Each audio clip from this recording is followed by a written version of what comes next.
Me diz aí, você sabe quais são as diferenças entre o que um cientista de dados e um analista de dados fazem? Você já provavelmente ouviu falar sobre as duas vagas, você sabe que várias empresas possuem as duas posições, mas qual que é a diferença entre essas posições? Nesse vídeo, eu vou tentar trazer de uma forma bem simples as principais diferenças, até para você entender qual das duas faz mais sentido para você.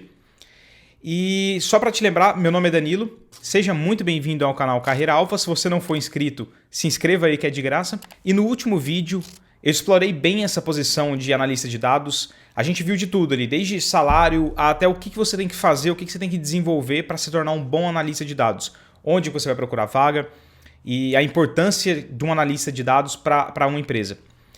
Nesse vídeo, então, eu vou comparar as duas posições que são bem parecidas, mas quando você começa a trabalhar com dados, você percebe que, no fundo, tem uma diferença grande ali no que eles estão fazendo, no objetivo de cada uma.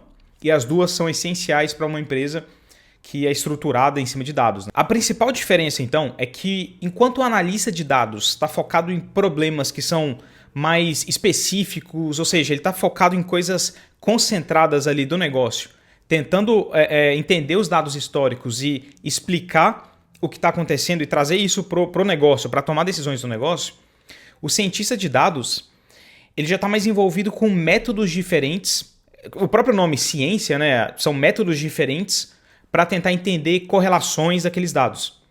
Então, em geral, você tem problemas específicos para o analista de dados, enquanto os cientistas de dados eles estão olhando ali para correlações entre as métricas, entre comportamentos, inclusive modelos preditivos, que é uma coisa que a gente vai falar bem aqui no vídeo. Só daí você já percebe que os processos, os projetos dos cientistas de dados geralmente são mais longos, você tem que trabalhar com vários dados ali, você tem que explorar esses dados, então ele vai ser muito mais experimental do cientista de dados.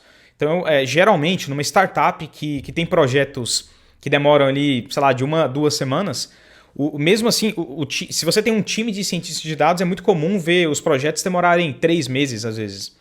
Porque você tem que explorar os dados de uma forma muito mais intensa, avaliar correlação entre as coisas. É por isso que esse termo Big Data, que nada mais é do que um volume muito grande de dados, ele passa a ser muito mais relevante para o cientista de dados.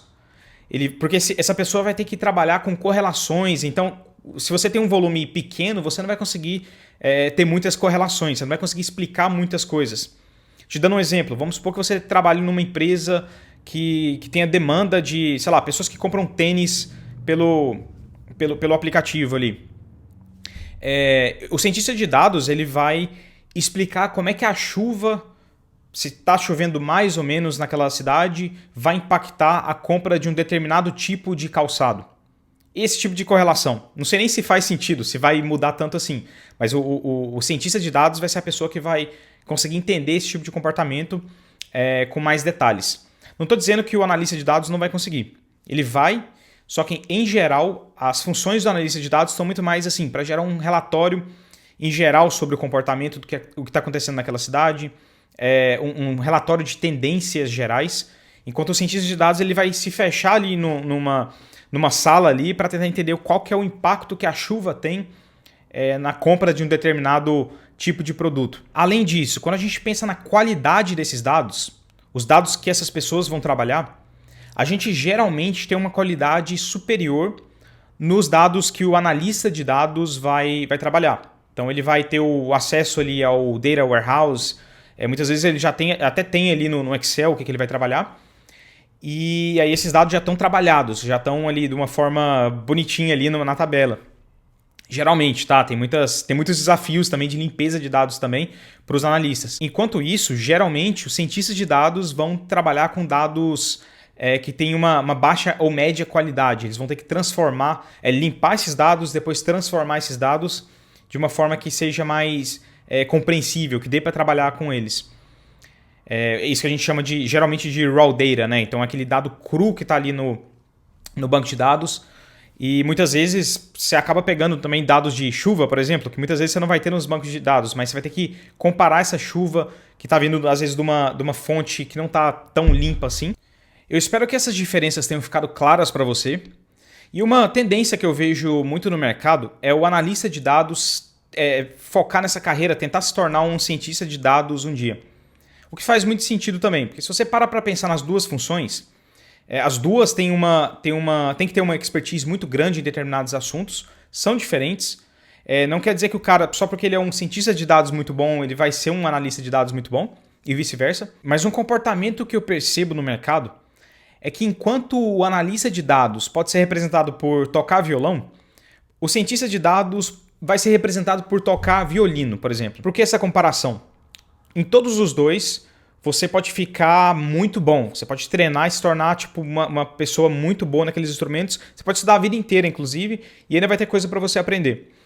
Mas, pelo menos no meu ponto de vista, no violão, se você é iniciante, você já consegue fazer algumas coisas e aí você vai adicionando mais conhecimento e vai ficando melhor cada vez mais.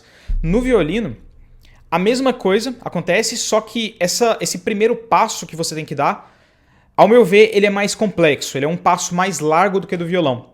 Então, para você ser iniciante no violino, você precisa de mais dedicação, você precisa de mais tempo naquele instrumento. Inclusive, pode ser uma prática muito mais comum para as empresas, dependendo do mercado e do lugar que você esteja, que essas empresas só contratem cientistas de dados de fora, apenas se esses cientistas de dados tiverem alguma formação, algum mestrado relacionado a dados.